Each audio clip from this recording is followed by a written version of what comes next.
शारदा जी, चीन का कनेक्शन, इसको लेकर कुछ डिटेल्स हम चाहेंगे और आप हमारे दर्शकों को दें, क्योंकि बहुत मुमकिन है कि ये आतंकी इस हमले को अंजाम देने के बाद म्यांमार चले गए हों।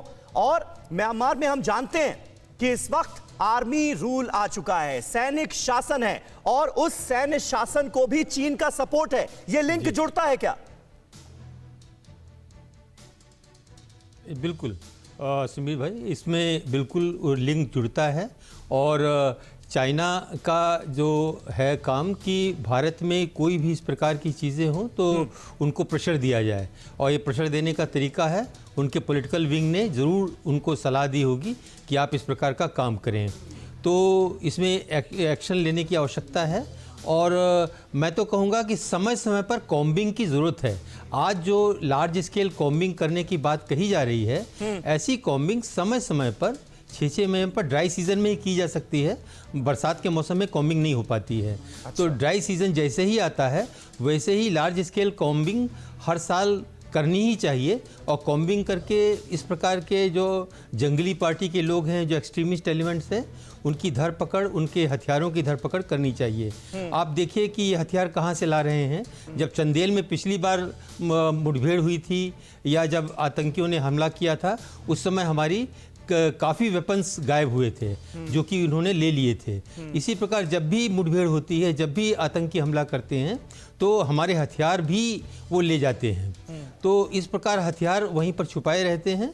अगर समय समय पर कॉम्बिंग करेंगे तो उनको हथियार हमको वापस मिलेंगे, ऐसी बात है। तो ये आवश्यक है कि कॉम्बिंग की जाए। ऐसे कई मौके आए, आपका एक लंबा एक्सपीरियंस रहा है इन इलाकों में। जो दहशतगर्द संगठन है, जो आतंकवादी संगठन है, उनकी मंशा क्या नजर आती है? इन आतंकियों का ब्रेन वॉश किस तरह से किया गया है और इनका मोटिव क्या नजर आता है आपको? जी, ब्रेन वॉश तो इतना 100% हुआ है कि अगर आप उनसे बैठ के आधा घंटा बात करिए, हाँ? तो आपको लगेगा कि आपसे ज़्यादा हिस्ट्री की जानकारी उनको है, और वो आपको मणिपुर राज्य के गठन के बहुत पहले तक ले जाएंगे। अच्छा। और मैं आपको बताऊं, एक एक्सट्रीमिस्ट से मेरी बात हुई थी, लीडर से। उसने हमको बताया कि जब अंग्रेज़ गए, आप आज़ाद हुए तो हम भी तो आज़ाद हुए थे। तो ऐसा कैसे कि आप गुलाम से आज़ाद हुए और आपने हमको गुलाम बना लिया। मुझे बड़ा अजीब लगा।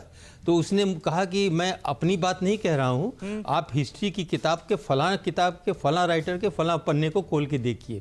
तो उनकी जो ब्रेन वॉश है वो बहुत ही हाई स्टैंडर्ड की है। तो उनको इस प्रकार से दिक्कत होगी, ऑपरेशन से ही उनको ख़त्म किया जा सकेगा। लेकिन एक चीज़ को जानना है कि नॉर्थ ईस्ट में जो एक्सट्रीमिस्ट हैं, इनकी सबसे बड़ी दुखती नर्व ये है कि ये नॉर्थ ईस्ट के बाहर सर्वाइव नहीं कर सकते हैं। जबकि ये सारे एक्सट्रीमिस्ट चाहते हैं कि इनके बच्चे अच्छे स्कूलों में पढ़ें, और इनको कोई बीमारी हो, कोई इनके घर में इलाज कराना हो तो अच्छे अच्छे अस्पतालों में ये करें, और वो सारे अस्पताल बाहर हैं।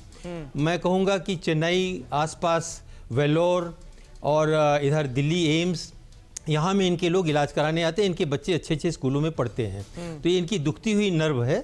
और अगर थोड़ा हम प्रेशर देंगे तो इन एक्सट्रीमिस्ट से दोनों एरिया से, पहले तो कड़ी कार्रवाई करके और दूसरा किसी पॉलिटिकल लेवल पर बातचीत करके, दोनों लेवल पर काम करके सलूशन निकलेगा। ऐसा नहीं है कि सलूशन नहीं निकलेगा।